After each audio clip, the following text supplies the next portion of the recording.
Thursday, March 5th. Please join me for the flag salute.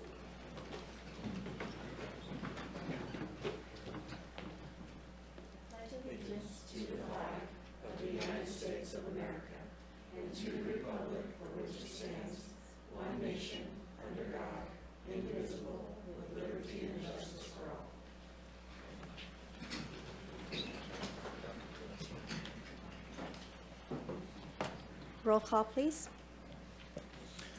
Morning, Chair. We'll go ahead and get started. Mr. Cole. Present. Ms. Campbell. Here. Ms. Trent. Here. Mr. Feuerband. Here. Mr. Pape. Here. Ms. Long. Here. Ms. Titus. Here. And Mr. Dawson. And I will note that Sheriff Hansel is out, and I have been informed that Ms. Miller was hoping to be on Zoom today and appear remotely, but not seeing her present yet. If she does appear, then we'll need to have a motion to bring her into the discussion, and we can go through the processes of allowing her to appear remotely. But as of now, she is not present. Okay. Do we have any modifications to the agenda?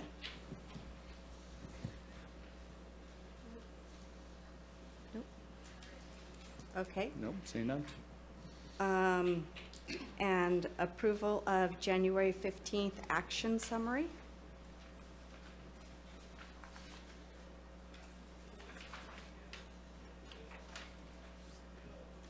I'll move to approve. Second. Okay, I want to mention before we open public comment, we're going to do public comment from the audience first, and then we'll go to Zoom.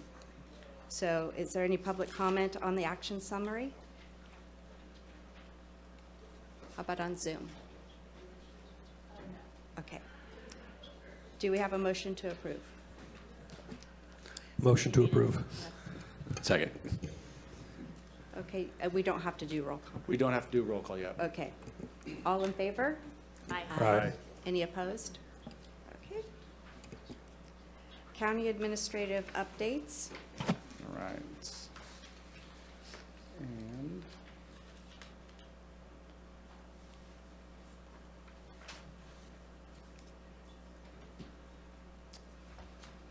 we've got a presentation. I'll just take a quick second to get it on the screen.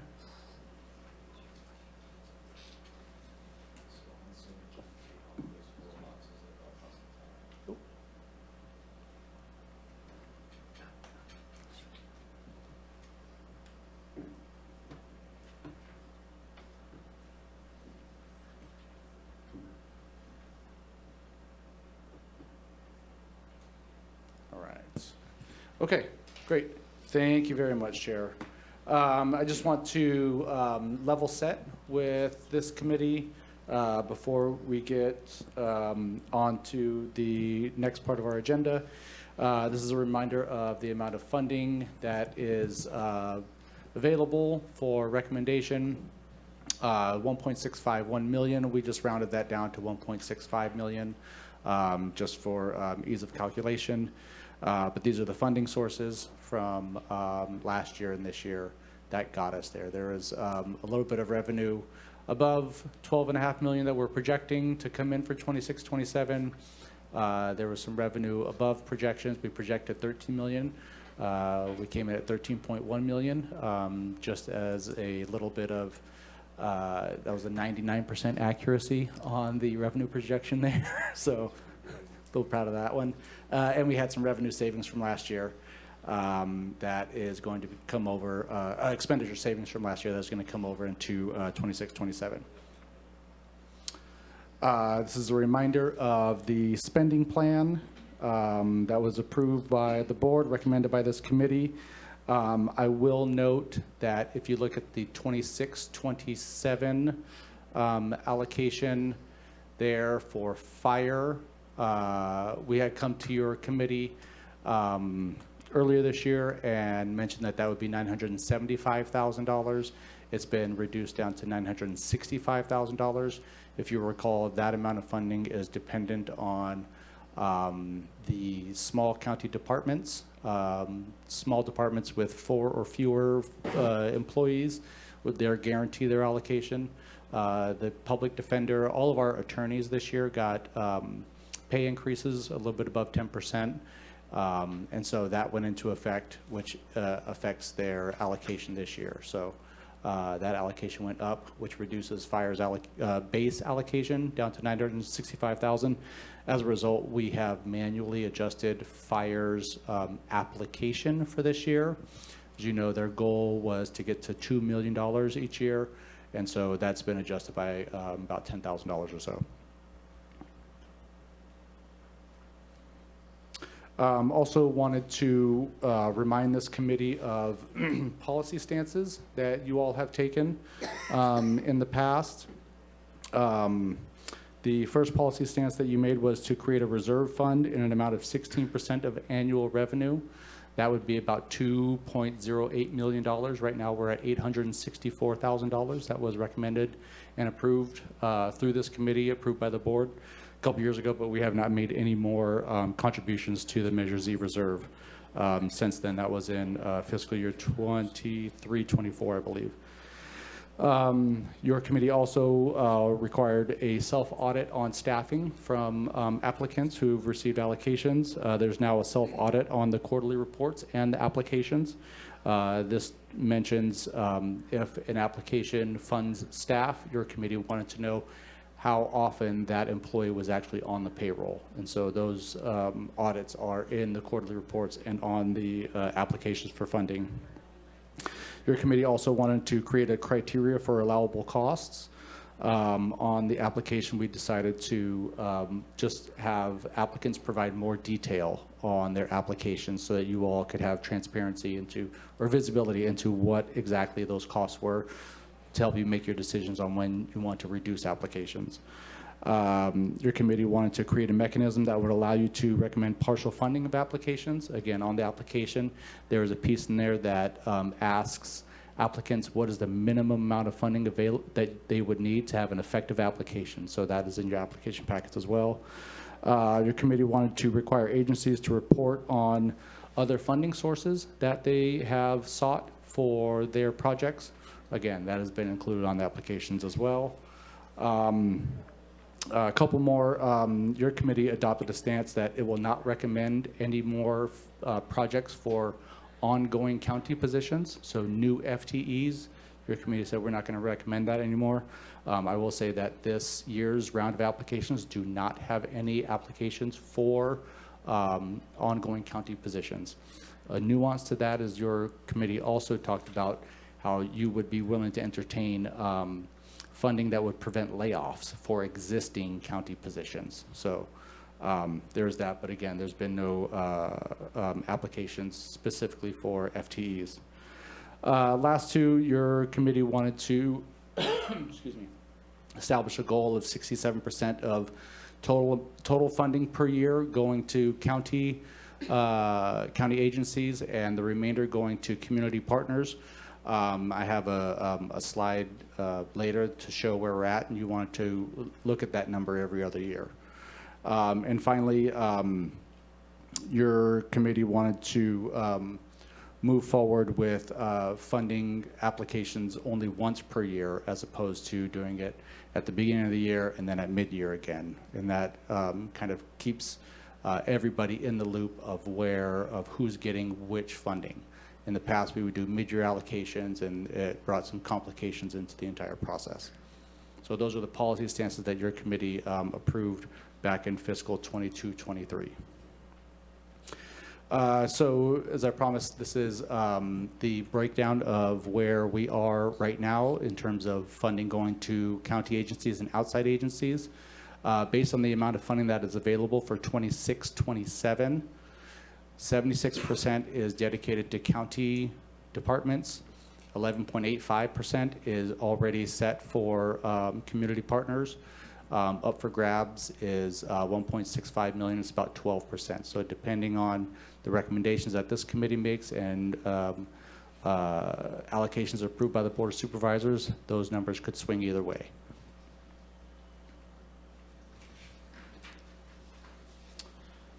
So that is all that. Just to preface the next agenda item, I guess I'll go ahead and wait because I think this is more pertinent for that. I skipped public comment on non-agenda items. Oh, sure, we could do that, we could do that after the end of this item if you'd like, Chair. Okay. So, where we go, Yeah, I'm sorry, that is all that I had for the County Administrative Office updates. okay. I'm happy to answer any questions that you might have about that. Anybody have any questions on that? Sean, quick, I just want to clarify. The recommendations that we made at our last meeting, we're looking at fiscal year 27, 28 starting for the next spending plan? Correct. Okay. Okay, no questions. I'll move to public comment on any item that is not on the agenda. Does anybody have any comments on anything not on the agenda? How about in Zoom?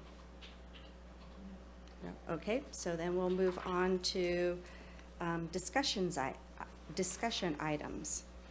And Sean will give an explanation of this. Sure. All right. Thank you for that, Chair. So this is the beginning of our annual ranking process. Today, your committee will be doing what we call the up-down vote. It's really a straw vote. You're determining which applications will remain eligible for Measure Z voting. So the way that we will do this is that each applicant will have an opportunity to come up. We will go in numerical order that's presented in the agenda.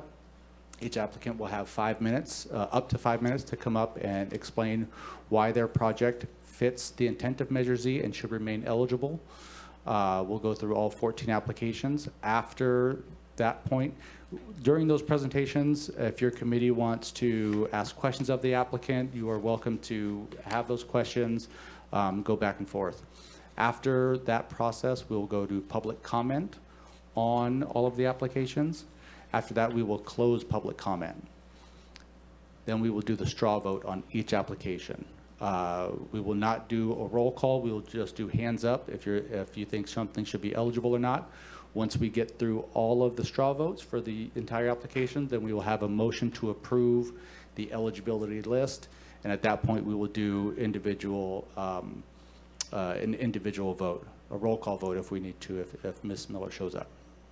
Does that make sense? So we'll have one opportunity for public comment after we get through all of the applicants' presentations.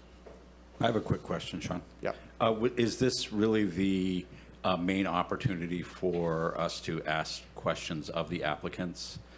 Or is there another opportunity as we do the ranking, or is this is it? No, so you will be able to ask questions of the applicants about why they think projects should be eligible for funding, or whatever you would like to ask them questions about. Next week, when we go through the eligibility ranking, you'll have another opportunity to ask questions or discuss individual applications. Thank you. Mm-hmm. I believe today is just basically to find, or to determine whether they're eligible for the tax. That's or for the correct. grant. That is what you will be voting on, is the eligibility. It doesn't mean that the discussion around the application needs to be just around eligibility. I would advise that it centers around that, but you are welcome as a committee to kind of discuss things as you wish. Okay. So,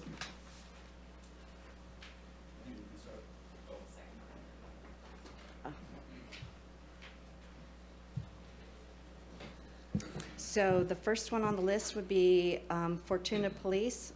Would you like to come up and talk or say anything about your ask?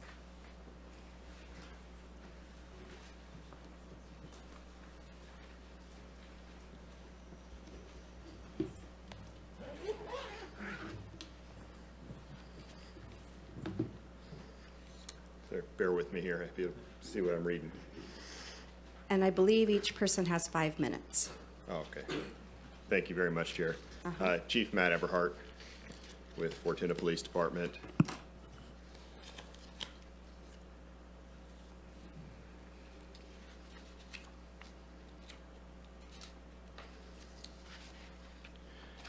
So first of all, to discuss whether it meets the measure. I believe it's clear that our request has adhered and continues to adhere to the ballot language of this measure.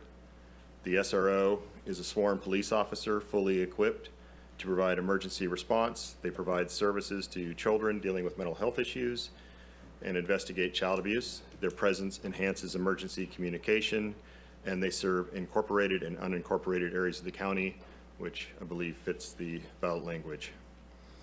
The SRO assists with a regional safety net for over 5,000 youth in the Eel River Valley.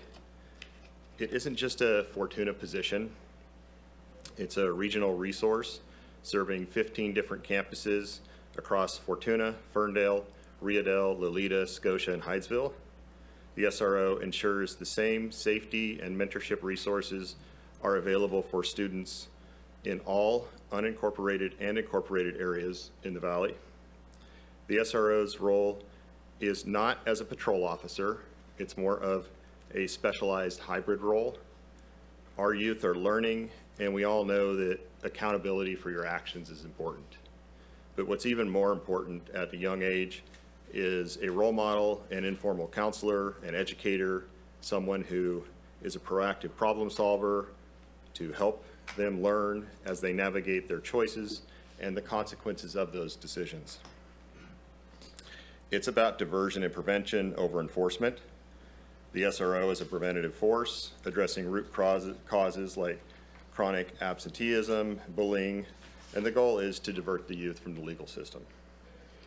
The SRO is actively assists school staff with conflict counseling regarding social issues and bullying. They help humanize the badge to build trust as they grow, so that as the youth grow, they're able to ask for help. We all know that life is getting more and more dangerous, and we want people to feel comfortable coming to the resources and things that are out there to help them. The SRO is a positive example and helps youth and families. An example of this is at Christmas recently, the SRO was instrumental in putting together a program, Christmas with a Cop, with our agency, Fortuna PD, found some local families that were in need of some essentials and some youth that could use some assistance with some holiday gifts. I think they helped 6 families, and through donations were able to give a little extra joy during the holiday season. The regional aspect of this program is also, it's a more cost-effective approach than having agencies deal with SRO for each of the cities in the area. Despite industry-wide staffing shortages, as you as a committee, along with us as a department, prioritize this position because of its deep and regional impact, we continue to make this position a priority while facing staffing challenges. This is a successful existing program that extends the partnership we have, as well as the partnership. To put this in simple terms, it's not just a Fortuna PD county partnership here. Your partnership that we have and that you have as a committee is with the communities, schools, families, youth, and even more through the SRO position. With Fortuna PD adopting a ban on local ban on nitrous, same as the county, their SRO recently worked with the detective, conducted compliance checks and enforcement checks on retailers addressing not just nitrous, but also flavored tobacco and other tobacco-related issues, because we all know that our youth are targeted in those sales. A current program the SRO is working on is a diversionary program regarding electric scooters. Instead of citing people and sending them to the courts, the SRO is working on a program where we would divert kids to a Saturday class and educate them to try to keep them safe as those laws are changing and becoming more and more strict. In closing, thank you for your consideration, and the program helps ensure communities, schools, and families and children in the Eel River Valley aren't left without resources. Thank you. Does the committee have any questions on the eligibility of this application? Nope. Thank you for Okay. your time. Thank you. So the next one is the Boys and Girls Club of the Redwoods, Teen Court.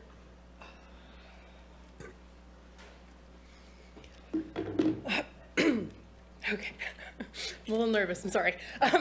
My name's Raven. I am the director of Humboldt County Teen Court. We are a program of the Boys and Girls Club. We have been in Humboldt County for 25 years at this point and have successfully expanded into the Eel River Valley with an office in Fortuna. That office has been open for about 3 years, and we are noticing a very significant need in that area. We are coming up against some pretty massive deadlines with our grant funding. We are currently funded through a probation grant, through some state funding that we receive, and through APD, as well as some private donations. And 2 of the massive ones are ending this year. That would include the probation and the APD grants, which leaves our program at risk of having to shut our doors. This would be a disservice to this community. We provide diversion services for first-time offenders. We provide substance use intervention services for youth who are experimenting with drugs. We partner directly with law enforcement, directly with probation, and with the SROs on school campuses to keep these youth out of the juvenile justice system and prevent them from going down a path that will encourage their recidivism, for them to reoffend. In the 25 years that we have been open, our success rate has been pretty high. We have a 90% success rate with only 10% of our youth reoffending. And if our services are reduced or God forbid we have to close our doors, then these are cases that are going to then be put on probation and on law enforcement and impact their already busy and heavy load. So we aren't asking for you guys to fund our entire program. What we're asking for is enough money that we can keep our doors open while I continue to find sustainable funding for our program. We do have some work that we're in the process of for further on down the road, but as of right now, it's looking like we are potentially going to have to close our Fortuna office and significantly reduce our services, and so we are asking for a little bit of help while we find that sustainable funding source. That's the word I was looking for. Thank you. Does the committee have any questions on the Quick question. eligibility of this? So would you describe the root of this program being about diversion and improvement of child mental health? We don't focus a lot on mental health because we're not clinicians. We do partner with like Remy Vista and with the county to get them connected with resources. And then we also have a very strong partnership with programs like Teen Lounge, who help us to perform that wraparound service. You know, the prevention services, and then at the end, the re-entry. Our youth are young, so they don't qualify for programs like Project Rebound. So that's what the lounge does, is help us to make sure that the kids are still getting those services that they need even after they've completed our program. So Teen Court specifically is diversion specific with some substance use intervention. And then we have very strong partnerships within the community for the prevention and reentry stuff. Thank you. Absolutely. Any other questions from the committee? Do you know how long you think you would be able to keep the doors open without the funding? And also, if you are able to get this funding, how long that extends you to find that grant funding? Absolutely. The amount of funding that we're requesting would be enough. We would still have to minimize the services for a year, but it would be enough for us to be able to keep our doors open for a year, long enough for me to find that money. Without it, Fortuna will close. And I'm going to tell you that looking at the numbers, they are not finalized yet because we're in the middle of a fiscal year, but looking at the numbers, we are receiving more Fortuna cases than we are Eureka cases. So closing Fortuna would be a disservice. However, this is a program that is vital to this entire community, and we've been in Eureka for a very long time. So we are doing everything that we can to make sure that this program doesn't go away. Any other questions? Thank you. Thank you. The next one is the Department of Aviation.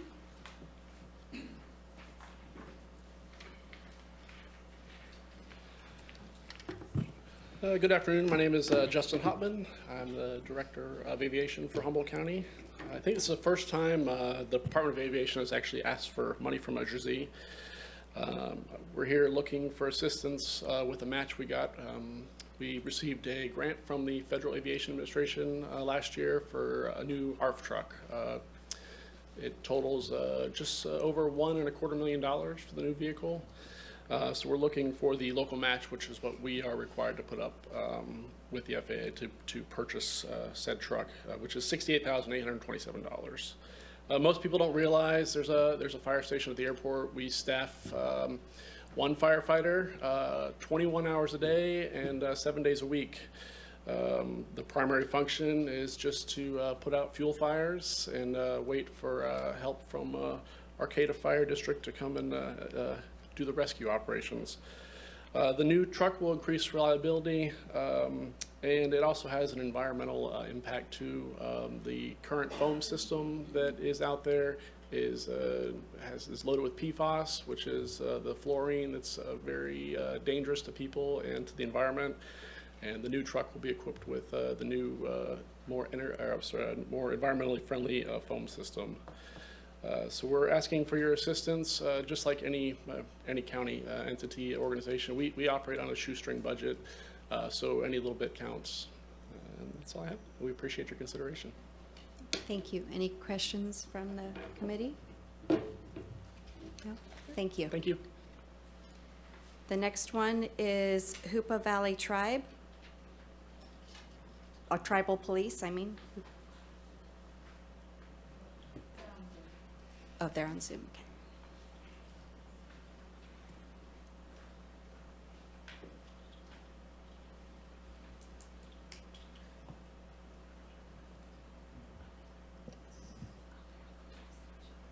Hello, everybody. This is Chief McCovey, Humboldt Police Department. Hello, we you hear can me? hear you. Yes. Okay. Yeah, I just requesting funding for an additional patrol vehicle, just for highway safety. This vehicle will be dedicated to mainly highway and other roads to patrol to keep our roads safe. There's been an increase in vehicle accidents, unlicensed drivers, which we have a large group of individuals that are unlicensed here on the reservation, along with uninsurance or registered vehicles. We can also respond to outside the reservation also with our cross stabilization with the Humboldt County Sheriff's Office. So this vehicle won't be just dedicated to the Hoopa Reservation, but we can reach out to outside towns and, it's just a broader response area than just Hoopa. So it will benefit the surrounding areas also.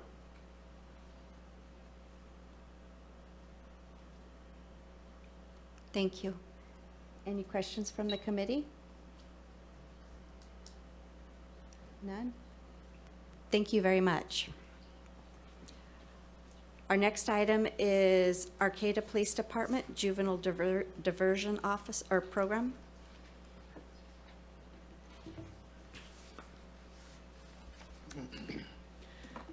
Good afternoon, Chair and members of the committee. My name is Chris Ortega, Chief of Police for the Arcata Police Department. Thank you for the opportunity to briefly present our juvenile diversion program.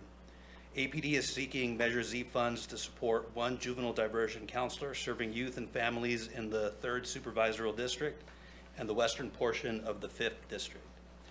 This program is built around a simple principle.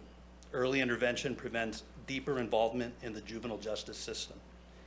Our juvenile diversion counselor works directly with students, families, schools, and partner agencies to identify youth who are beginning to show signs of risk, things like truancy, behavioral issues, family conflict, substance use, or early contact with law enforcement. Rather than waiting for those behaviors to escalate into more serious criminal activity, the program intervenes early through case management, family engagement, and connection to community resources. School leadership has been strongly supportive of this program. When there was concern the program would disappear, we heard directly from principals and school administration who emphasized how important diversion has been in helping them with supporting struggling students and families before problems escalate. Our juvenile diversion efforts are also an important part of APD's alternate response, focusing on intervention rather than enforcement whenever possible. In 2025, our program provided intervention and substance use resources to 94 families, facilitated evidence-based parenting programs such as Parent Project and Loving Solutions, and successfully diverted 33 youth from the criminal justice system. By addressing behavior early and connecting families with resources, this model supports safer outcomes for youth and long-term public safety. Diversion is one of the few public safety investments where success means fewer police calls, fewer probation cases, and better outcomes for kids and families. Historically, this program operated with 2 juvenile diversion counselors funded through Measure Z, which allowed services to extend beyond the city of Arcata into surrounding North County communities. When that funding ended, the program was at risk of being completely disbanded. However, Arcata voters approved Measure H in 2024, which allowed the city to step in and fund 1 counselor position locally so the program would not disappear. Without that local investment, the juvenile diversion program would likely not exist today. While the program continues to operate, the geographic reach has been significantly reduced. Measure Z funding would restore the regional capacity this program previously provided, expanding services again to youth and families across the broader North County area. While the program is administered by the Arcata Police Department, the youth and families it serves extends beyond city boundaries, and the benefits of early intervention are felt throughout the entire county. Measure Z funding also strengthens our ability to pursue additional grant opportunities to support and expand our program. In the past, we've secured funding through the U.S. Department of Justice School Resource Officer and School Safety Grant Programs, the Humboldt Diversion Services Partnerships, and we are currently leveraging funds from a Board of State and Community Corrections Title II grant. However, that grant ends in September of this year. Having local and regional support through Measure Z makes our program more competitive for these outside funding sources. The city remains committed to sustaining the core program locally through Measure H, and Measure Z allows the program to operate at the regional scale it was originally designed for, and it would benefit youth and families across the North County and the county in its entirety. In closing, prevention programs like this present one of the most effective long-term public safety strategies available. Intervening early with struggling youth is far more effective and far less costly than responding after more serious criminal behavior develops later. Thank you for your time and consideration, and I'd be happy to answer any questions. Thank you. Any questions on the eligibility of this application? Nope. Thank you very much. Thank you all very much. Our next one is North Coast Rape Crisis Team, Child Abuse Services, Team Advocacy, and Support Services. Hello, and thank you for having me today. My name is Rebecca Belton. I'm an advocate with the North Coast Rape Crisis Team, and I'm here to speak on our application. The North Coast Rape Crisis Team has served this community for about 55 years now, providing crisis intervention, advocacy, and healing services for survivors of sexualized violence across Humboldt County. Our work fills a critical need in emergency response systems, one that law enforcement, medical providers, and families rely on a daily basis. Sexual violence is not a rare occurrence. It is in many ways an epidemic in our culture. Nationally, 1 in 6 girls and 1 in 20 boys will experience some sort of sexualized violence before the age of 18. Behind each of those numbers is a child, a family, and a moment where everything changes. As an emergency service, we respond 24 hours a day, 7 days a week to incidents of sexualized violence for survivors and their supportive loved ones, often during the most frightening and uncertain moments a family will ever face. When a survivor is a child, their needs of specialized support become even more important. Responding to incidents of child sexual abuse means working closely with parents and caregivers by providing emotional support, helping them understand what's happening, answering questions about the criminal justice process, and assisting with their immediate basic needs so that healing can begin. For many families, this is the first time that they have ever encountered law enforcement, a medical forensic nurse, or the criminal justice process altogether, and that system can be overwhelming. During an initial report taken by law enforcement, families must be informed of their rights under California Penal Code 680.2. This law guarantees survivors the right to have a trained advocate present during initial interview, medical evidentiary examinations, or investigative interviews arising from a sexual assault. Advocates from the North Coast Rape Crisis Team ensure that this right is upheld in our community and expanded upon through compassionate care. We accompany survivors and their family through these interviews with law enforcement and medical exams, through district attorney meetings and court proceedings, and we continue supporting them all through their healing journey beyond that. We explain each step of the process along the way, helping to reduce trauma during that process and make survivors understand that they have choices and that they have rights during this process. This support is especially critical in cases involving children. A trained advocate helps ensure that interviews and examinations are upheld in a way that provides a child's well-being as the upfront most important thing, and still supporting a thorough investigation along the way. Our advocates work alongside law enforcement, child welfare professionals, and medical providers as part of a coordinated community response. Funding this request through Measure Z would ensure that a trained advocate is consistently available to participate within the child abuse services team here in Humboldt County. It strengthens collaboration amongst agencies, improves reporting and follow-through, and ensures that youth in our community receive trauma-informed care if they've experienced sexual abuse. The North Coast Rape Crisis Team, for the first time in its existence, is facing a federal and state funding crisis that could see us losing about 50% of funding in September. And this would ensure that our children are still able to have an advocate and people there to know that there are people that care. And by funding this, you're showing us and the children and the families in our community that they don't have to face this alone. Measure Z was created to support essential public safety services in Humboldt County, and ensuring that children who experience sexual abuse have immediate access to trained advocates is absolutely part of that. Advocacy services improve survivor outcomes, support investigations, and build trust between families and systems that were meant to protect them. For these reasons, I respectfully urge you to approve funding for the North Coast Rape Crisis Team, and I really appreciate your time today and your commitment to safety and well-being for children in our community. Thank you. Any questions on this eligibility of this application? No? Okay, thank you very much. Okay, the next one is the City of Trinidad Water System Crucial Equipment Replacement.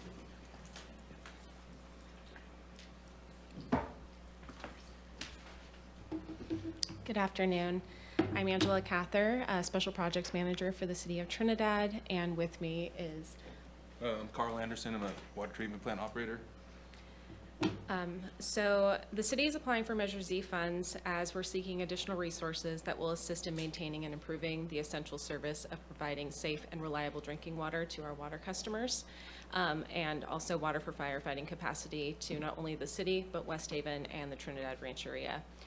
Being a small jurisdiction with limited resources, the city heavily relies on grant funding to make improvements at our water treatment plant and our distribution system, such as we recently completed a new water storage tank and upgrades to portions of our water distribution system, but that was funded by the Department of Water Resources. Without that funding, we could not have done that. However, aside from the Measure Z funding received last year, the city has not been successful in securing funding for replacing water plant equipment at the end of their useful life, which has a high consequence of failure, meaning we can't produce our water.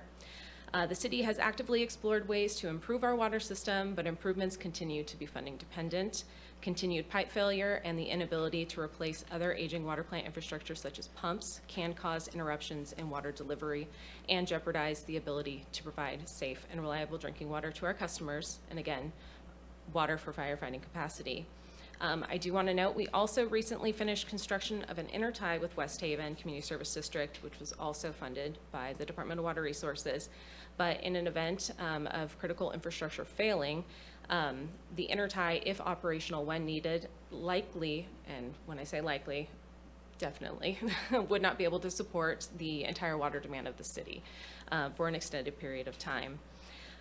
Also, the city continues to execute its developed plan to create sustainable and diversified funding sources. Based on the city's recent water rate study, the city has begun increasing water rates and developed a capital improvement plan. The city has continued to decrease its cost by finding an alternative chief plant operator and supported and continues to support current staff during their certification process. The city is optimistic that through our newly implemented water rates and in-house staff, we will reduce or eliminate losses to our water system operating budget. The city has been focused on rebuilding our water fund operations and maintenance reserves, emergency reserves, and capital reserves, but we do acknowledge that does take time. So once the city accomplishes heavily reducing our losses to our operating budget, we would no longer require future Measure Z funds, but at this time we do in order to replace our critical infrastructure. And if there are any questions regarding the technical side of that, Carl can answer those for you. We were hoping to get a new intermediate pump and a wet well pump. We have a redundancy in the system where we have one pump that alternates on when the other one's off. And just last year we had one of our wet well pumps fail. And so it'd be nice to have one for backup in case we needed to swap it out real quick and, you know, get both pumps online. Yeah, we're kind of, our equipment's old there and we're slowly, you know, getting it put back together. So we're just requesting for a couple new pumps. Thank you. Yep. Any questions from the committee on the eligibility of this project? Yeah, I've got one question for you. Yeah. So the pumps right now that you guys have are just old; they haven't failed yet, and this is in anticipation of that, or? Yeah, one failed last year. Okay. And so and the other one, I think when they redid, it was in 2012 that they were put in. When they did the plant upgrade, the last plant upgrade. Was that Yeah. rebuilds or were there new pumps? And would this one be a new pump? Or This would be a new pump. Okay. Yeah. The two that we have right now were rebuilt by Industrial Electric, I believe. I've only been there for a few years, but that's what they'd said. So our pumps, they have failed in the past. Okay. And we just like to have a couple for backup. Thank you. Yeah. Thank you. Thank you. Our next item is Humboldt County Drug Task Force.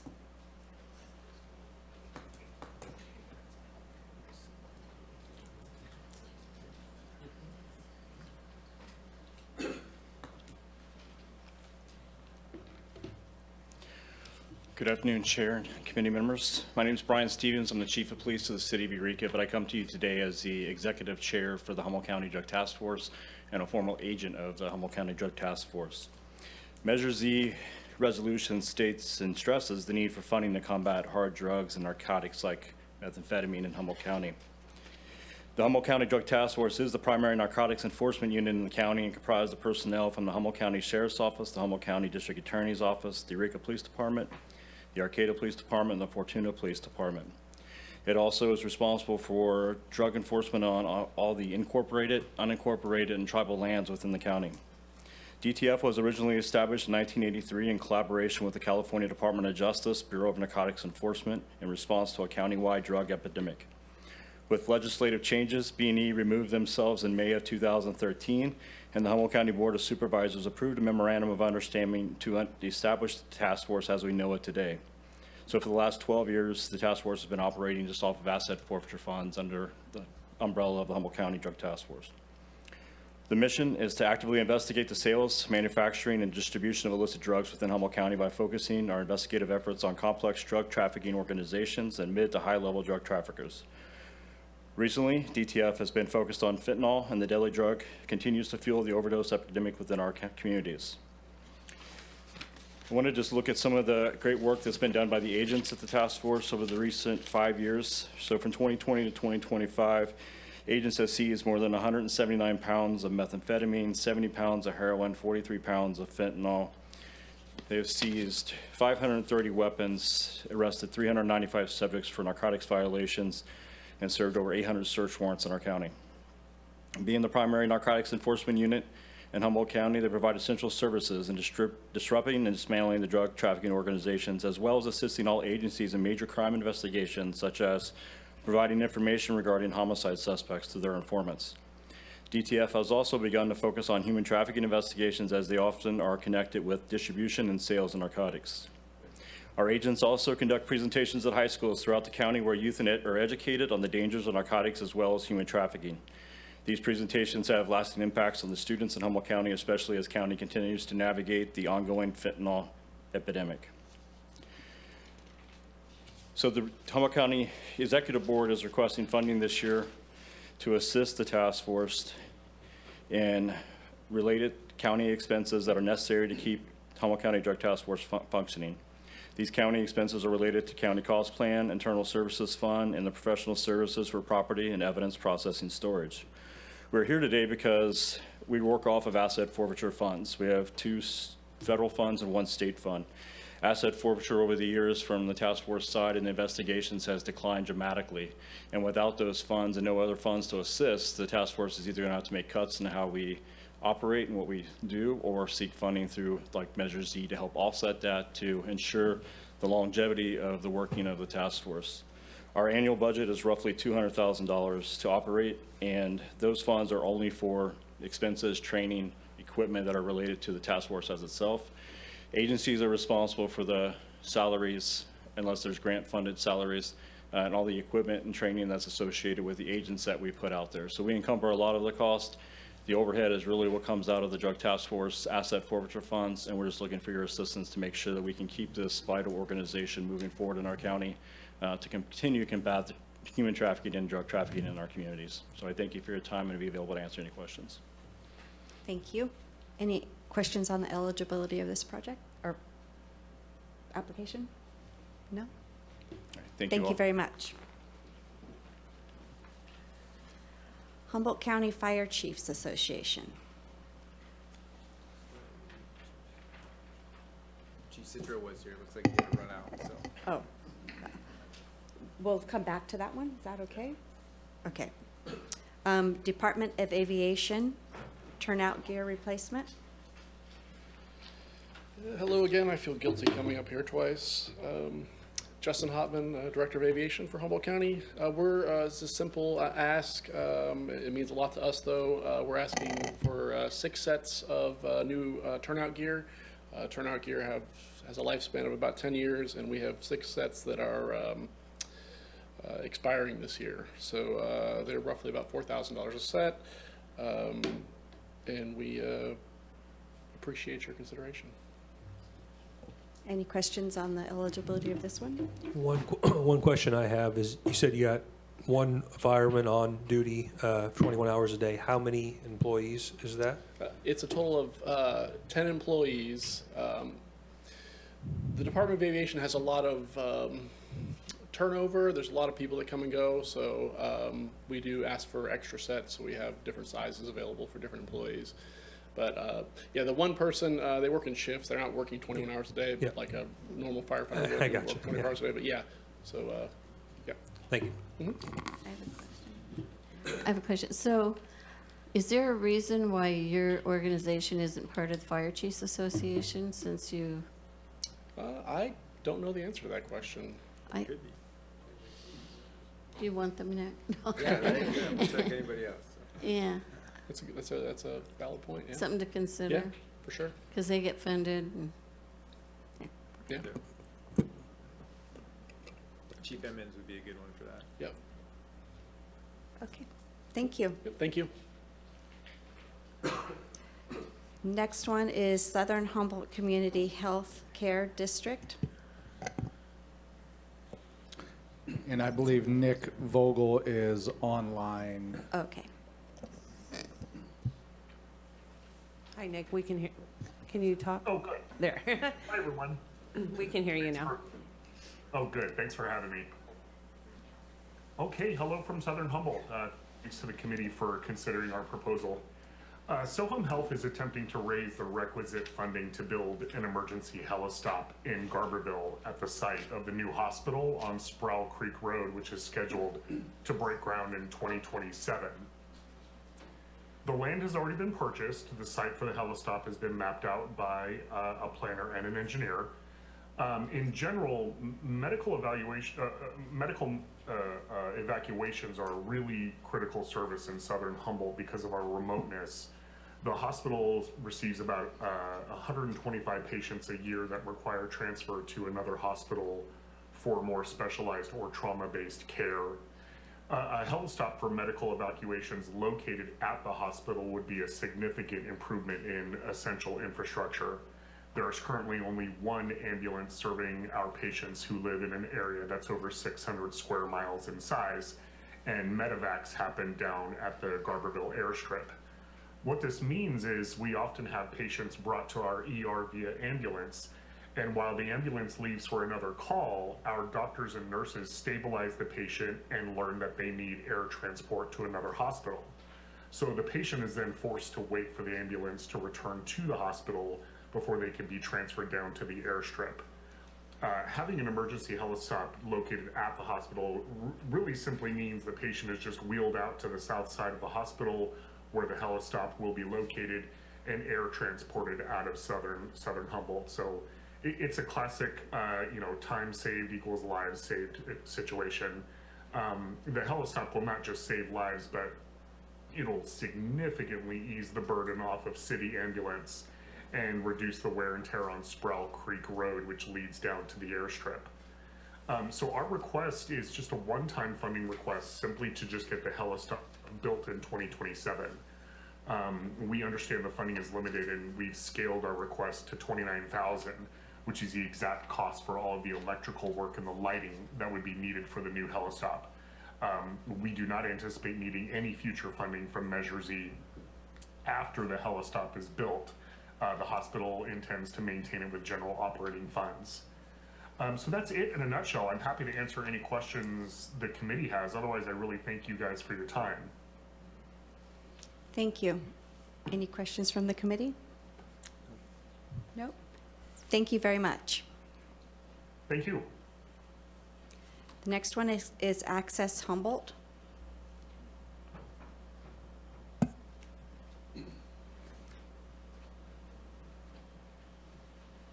Hello. Thank you for having me today. My name is Christina Marie Jeffers. I'm the Executive Director of Access Humboldt. And Access Humboldt are your public, education, and governmental channels here in Humboldt County. We serve the entire county. You are probably most familiar with us as we are the ones providing the meeting coverage that goes out on cable and web. But we also do educational distribution and public access to cable television and web.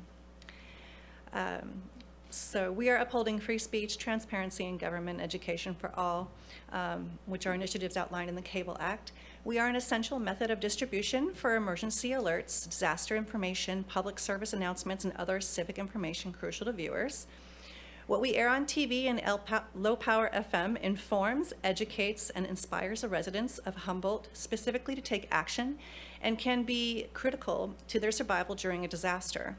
During the last 7.0 earthquake, Access Humboldt remained operational, whereas other stations fell offline. We aim to build upon the foundation of cable TV to reach additional people who have cut the cord and made the switch over to the newer technology of OTT distribution, which is over the top for broadband. You may be familiar with Hulu and those kind of services. As cable continues down the road of being outmoded, we must invest in the infrastructure to keep the content in front of Humboldt County residents, and this will help future-proof an essential piece of our information infrastructure. Access Humboldt's servers and digital infrastructure is long overdue for upgrade to the OTT distribution model with broadband and streaming. Integrated compliance for ADA is also necessary at this time, as well as other server upgrades to accommodate cloud services and interacting with the 7 cities and 3 JPAs that we have served over the last 20 years. These upgrades will make it easier for viewers and listeners to see text in government meetings, be able to scan QR codes from their TV screens at home, and offer on-demand programming to TV and distribute essential information in higher definition than is currently offered. ADA compliance means that the visually impaired will have audio descriptions, translations in real time, and other digital compliance methods used for TV and web. By having the ability for digital tools to accurately read text, note chapters, and summarize content, we are enabling the community to better interact in civics and educational programs and participate in public access distribution in an authentic voice that upholds free speech for Humboldt County.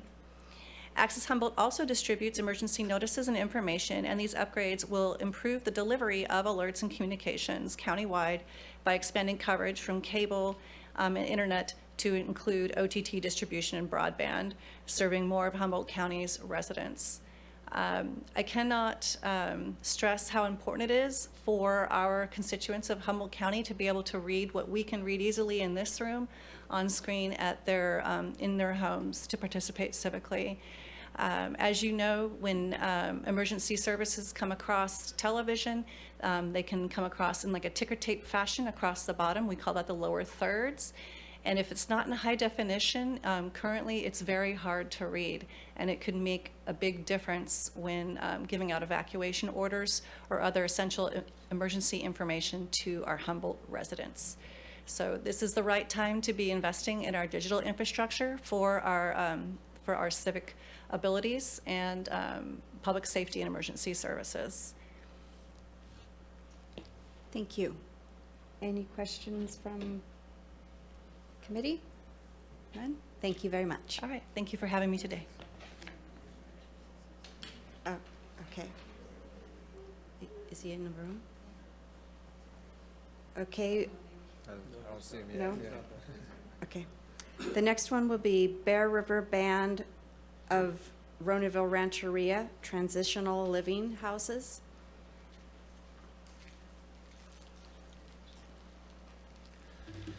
Hello, I'm Alan Miller from the Bear River Rancheria. I run a transitional house out in Lolita. Our approach today is to, we have multiple facets here. I'll shoot a little bit from the hip. Everybody's well read, right? A little nervous. I've always been here in Humboldt County. I grew up in Scotia, went to a foster home myself. See a lot of issues in our area, and I want to be part of that solution. And so when we talked with our team at Bear River, we said, why don't we come up with a plan that works for our whole community? So what we do at the transitional house now, we bring people, get people paroled out from prison, work with kids that are timed out of foster care so they actually have a place to go. As of right now, I think we've had about 60 people come through our home. But a lot of those people recently have become sustainable, got jobs, and got their own homes. That's a positive, right? So what I'm worried about in a lot of places, I don't see a lot of people caring in a capacity to come back. I'm like, who's going to replace me? I'm not saying I'm real special, but where's the people that care? That want to show up, be accountable. When I went to College Redwoods to get my education for addiction specialist, I just kept watching this train wreck come together. Like, there's all these jobs being addiction specialist or counselor, wherever you go, right? Where's the intervention work? The teacher said, well, if you want to do that, you're going to have to network. Okay. Now we're here today, after I've been dealing with the tail ends of trying to help people repair their life to get back to our economy, get back in a good way. I went to the Lolita school. It hurt my heart to see those kids hurting. And I know they're hurting at a lot of different schools. So what I'm trying to do is put together something through what we got going on. People maybe looking at different careers, sending them back to school. To go back to these schools. We do have representatives going to, I think, Riadell, Scotia, and I believe Ferndale too. But Lolita seems to be this. That's a tough spot, right? We want to be part of a solution. So with that, we're trying to build some more awareness. I went as far as talking to Stuart at the college to come up with a better plan. I think a lot of times addiction specialists, therapists, social workers forget about the children, right? So Danette and I are working with a proposal right now to go to College of Redwoods, people trying to finish up their AA degrees or whatnot, but to get a minimal amount of hours, like, I don't know, 5 hours to go to Lolita School and other schools, so they can get that real remembrance of why we're here, right? Because I think we're not looking in the right areas for that help that we really need. Like for me, when I went to Scotia, it was South Steinberg. My life was like, you know, off to foster care and everything else. And anyway, long of the haul, just want to do something positive in our community. And I think I have a really supporting tribe I work for. I'm a Wiat tribal member. And so I'm part Italian and Swedish, the Morandi family, which almost nobody remembers from Ferndale area.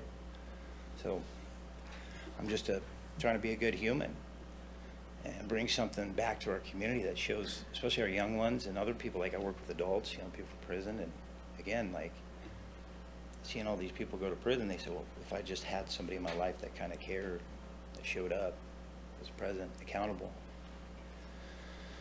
So that's really what we're trying to get to the brass tacks. I do have support letters in from the principal at Lolita School, teachers. I think I have 2 letters in from 2 other teachers at the school. They're always asking me to go participate, and I just want to come up with a better plan because it's going to take a strategic plan to get in there and really dissect the issues there and make a change. And I'm hoping what we could do is start building an algorithm from this point forward to figure out how we could go to other schools and have a different, well, a similar approach to just be somebody positive. Let's say you want to be the change in the world, do it. And I know I'm stepping out here. I hear a lot of beautiful proposals here, and you know, mine's kind of a long shot, but you know, I need to try. I need to try.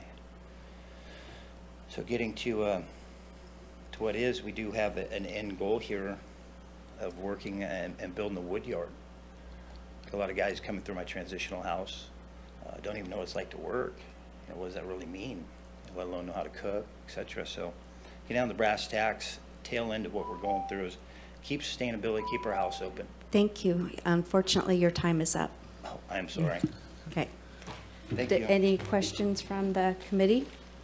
I do have a quick question. I'm curious, so you're in operation now? Yes. What portion of your residents would you describe as youths? Youth? Yeah. A lot of them, like what? Recently I've had, I don't know, like the last 15 come through the house. There were, what, 18, 19, 20? They're really young. And it's like, it's tough because they're asking, you know, hey, how do you pay bills? Hey, how do I save money?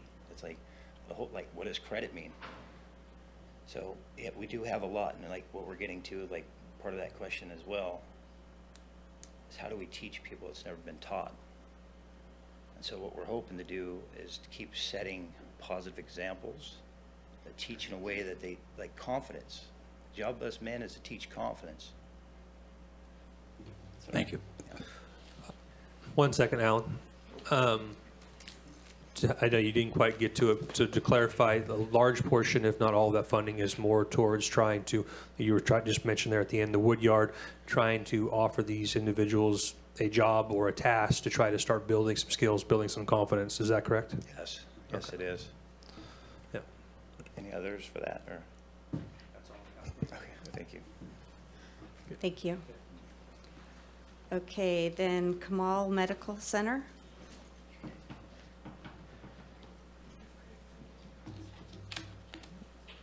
Thank you, committee, for letting us present today. My name is Ryan Zumwalt. I'm the CEO for Kamal Medical Center, speaking on behalf of the ambulance service in Willow Creek. For Willow Creek, our ambulance covers from the Sawyer Bridge all the way to Redwood Creek Bridge on the Eureka side. We cover a little over 2,000 residents, see roughly 8,500 vehicles plus a year go through the Willow Creek area. We respond to about 335 hard calls, meaning calls that we actually bring all the way down here to Eureka. That doesn't include all the AMAs or dry runs where we go out and we get turned back, patients doing better or something along that line. With that being said, what we're asking for, we have the $325,000 that was allotted to us. Last year, we seceded $125,000 along with several other departments, life-saving or emergency service departments.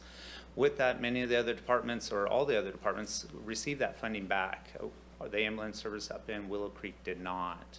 So that put us into the red through last year. Coming around this year, as we're with the extra funding, what we're asking for is an additional $245,000. I believe it's listed here at $570, but we're asking for $245,000 to make us to $570 to bring us whole and keep us viable to operate through this year.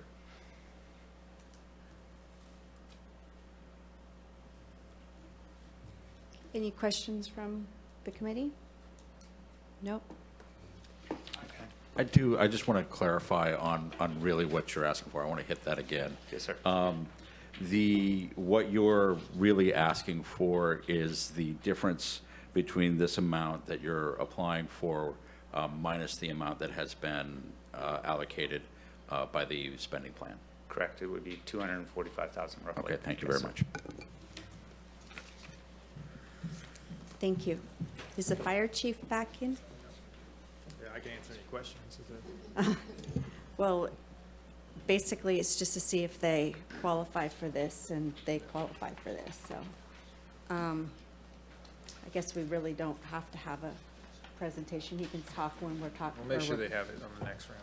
Okay. If it gets voted through. We want you to go do it. Right. Just off the cuff. That's okay. Yeah.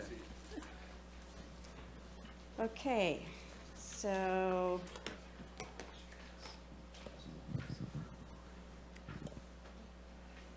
Now, the what?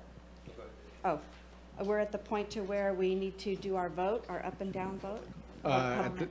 Excuse me, at this point, Chair, we can go to public comment. Okay. I will note for the committee and the public that I was made aware during this item that Ms. Miller is on Zoom.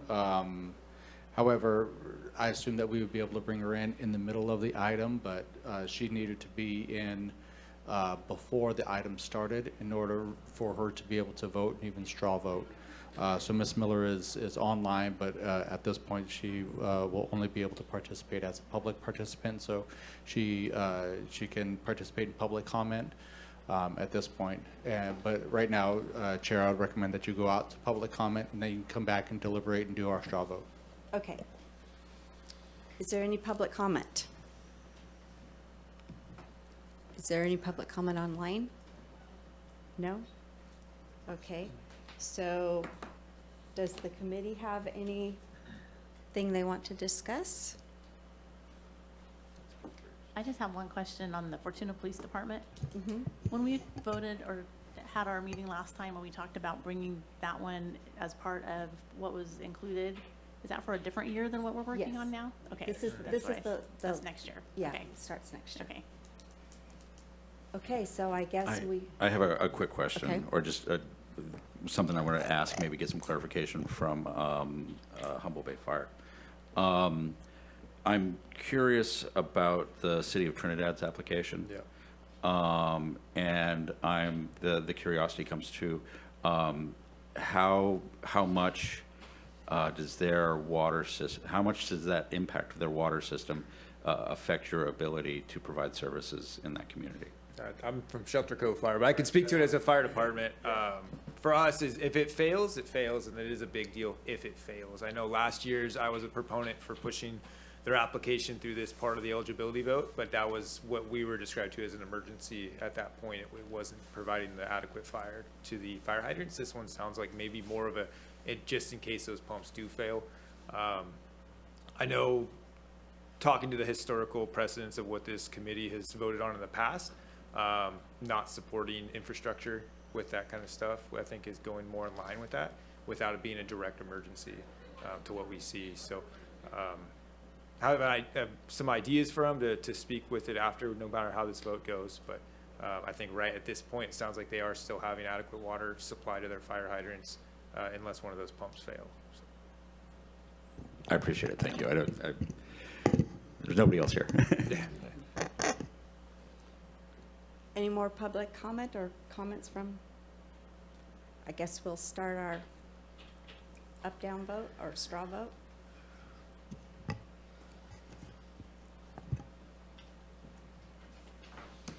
You know what, Chair? I do have one that I overlooked, if that's all right. Yes. So I kind of want to get the committee's insight on supporting hospital infrastructure and what that precedent might set. So I know Southern Humboldt, obviously I support that project, and we're one of the big departments that add to their medevac process, but is it necessarily right for this committee? And I wanted the committee to discuss that.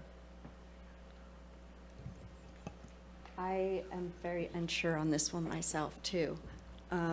It is important to have, but I don't know that it falls.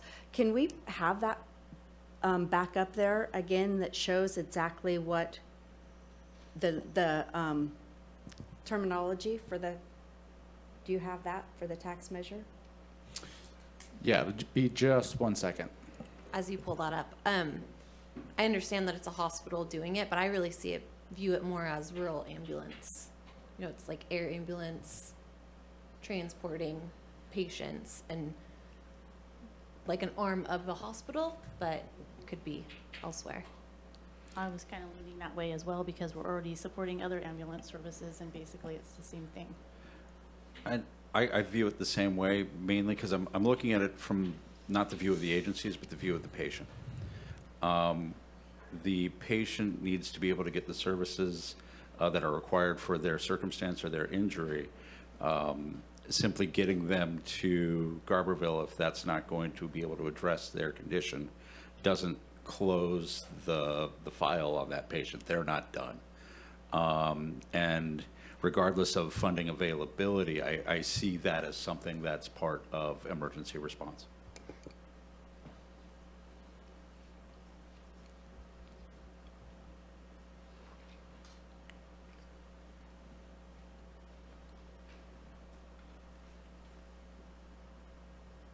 We're waiting to bring up the, okay.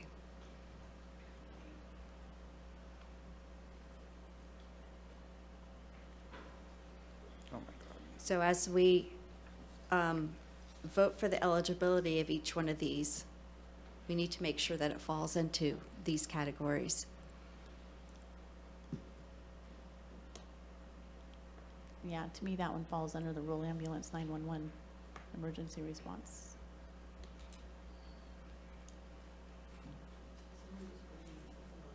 Yes, we're just voting if they're eligible. Uh-huh.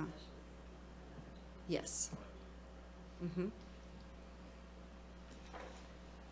Okay, I All guess we right. can start that. Okay, I'm just going to pull up a tracker sheet so that we can follow, follow along with the votes. All right, and we should be able to just do this by a simple hand raise. And then after that, we'll do a vote to confirm what I've got on the screen here. So we will just start at the beginning. Number one, please raise your hand if you believe that the application number one for Fortuna Police Department is eligible. All right, 7. Please raise your hand. Excuse me. If you believe number 2, the Boys and Girls Club of the Redwoods Teen Court application is eligible. 7. Application number 3, Department of Aviation for the ARF truck replacement local match. Please raise your hand if you think it's eligible. Application number 4, Hoopa Valley Tribal Police. Please raise your hand if you think it's eligible. Application number 5, Arcata Police Department Juvenile Diversion Program. Application number 6, North Coast Rape Crisis Team. Please raise your hand if you believe this application is eligible. All right, application number 7, City of Trinidad Water System Critical Equipment Replacement application. Please raise your hand if you think it's eligible. I think it is. And please raise your hand if you think it should not be eligible. Application number 8, Humboldt County Drug Task Force. Please raise your hand if you think this should be eligible. Application number 9, Humboldt County Fire Chiefs Association. Please raise your hand for eligibility. Application number 10, Department of Aviation Turnout Gear Replacement. Please raise your hand if you think it's eligible. Application number 11, Southern Humboldt Community Healthcare District. Please raise your hand for eligibility. Application number 12, Access Humboldt Digital Infrastructure. Please raise your hand if you think it's eligible. And please raise your hand if you think it's not eligible. Application number 13, the Bear River Band of Ronaville Rancheria, the transitional housing, transitional living house. Please raise your hand if you think this is eligible. And please raise your hand if you think it's not eligible. Thank you. And final application number 14, Kamal Medical Center. Please raise your hand if you think this application is eligible. Okay. So that is the list after going through the straw poll vote. Now we would need a motion and a second to approve this list to move on to next week's rankings. Okay, do we have a motion? I'll make the motion to approve the list. I'll second. Is this a roll call or a We can just do a all in favor, voice please say vote? aye. Okay, all in favor? Aye. Aye. Any opposed? Okay. Okay, so that's everything, right? That's all our business today, Chair. Meeting adjourned. We'll see everybody next week. Yeah.